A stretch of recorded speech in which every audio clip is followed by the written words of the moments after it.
So 1 in 5 women develop mental health problems during pregnancy or within a year of giving birth. It's something I lived through and was the start of a lifelong struggle with depression. I've come to meet Rachel.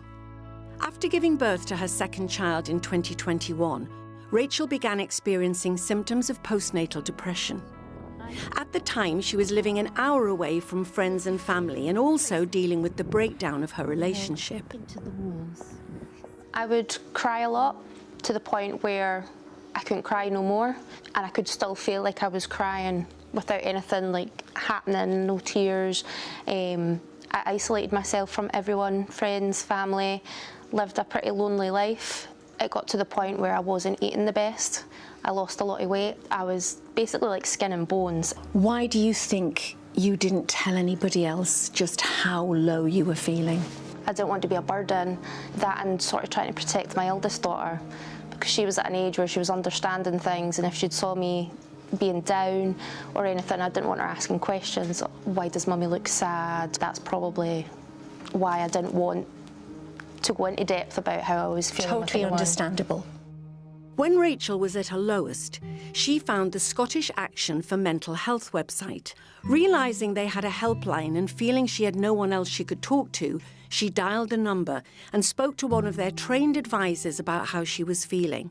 Just gave me a chance to actually speak without any judgments on the other side of the phone. They also said, you know, with me being a new mum, have I got any links with a health visitor? And I actually had an appointment a few weeks later, and I spoke to her then, and she sort of pointed me in the right direction for, you know, mental health nurse. Having someone that wasn't involved in my life, I think helped me open up even more. You feel that it's only you. Yeah. And I think when it happened to me, I had nowhere to go to find out anything. So I would have honestly given anything to have been able to click on and find a helpline and just somebody that would go, I know how you're feeling. What do you think might have been the outcome had you not found the strength and insight to pick up the phone on that day? I probably wouldn't have been here today if that was the case. I know how that feels. Yeah. The Scottish Action for Mental Health helpline services receive thousands of calls every year from people just like Rachel. They are maybe experiencing symptoms or signs of anxiety or panic disorders, or it could be for practical implications of what those things mean in terms of finance or housing. And over the last 6 months, we've actually received really high volumes of people that are phoning us because they're experiencing lots of symptoms of depression and are really struggling to, I suppose, find that support. Unfortunately, we've had quite a few calls as well of people phoning us when they really are quite distressed and in that crisis point. Sitting here talking to you, full of fun, vibrant, gorgeous, mum of 4 children, would you have ever thought that when you were in the depths of despair, that by making that one phone call, you'd be where you are today? Everything changed after that point. It got so much better.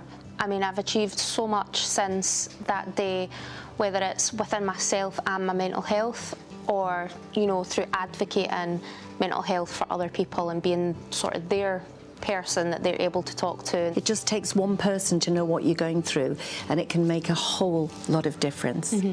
Help ensures someone can be there for people like Rachel. To give 30, 20 or £10, text 30, 20 or 10 to 70870. Texts cost your donation plus 1 standard rate message. You must be 16 or over and please ask the bill payer's permission. 100% of your donation will go to our Britain Get Talking charities.